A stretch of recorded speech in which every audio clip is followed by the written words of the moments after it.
ल गाइस मैले फाइनली अब यो स्वार्मिङ ब्यागमा चाहिँ मैले यसलाई चाहिँ समातिसकेको छु। यो ब्याग हो भने धेरै सजिलो। मौरी देख्न सक्नुहुन्छ मुनि बसिया छ चाका लाएर मुनिबाट भेट्छ होला लगभग छिर्दैछ गइसकेको थियो। अब यो साउन महिना साउन भदौ तपाईँको अलिकति केयर गर्नुपर्छ किनभनेदेखि अब यो पानी पर्ने सिजन छ खानाको अभाव हुन्छ। अब बेला बेलामा यसलाई हेरिराख्नुपर्छ।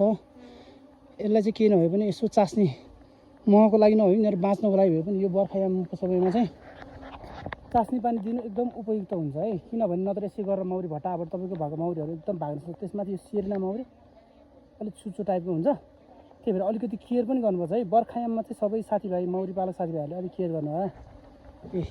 यसरी भाग्छ दुःख पाइन्छ तै पनि केही छैन भाग्न पाएन त्यही पनि मैले समाइसकेको छु। यहाँ अहिले जाँदैछ लगभग मौरीभित्र जाँदैछ यता अलिअलि बाँकी छ।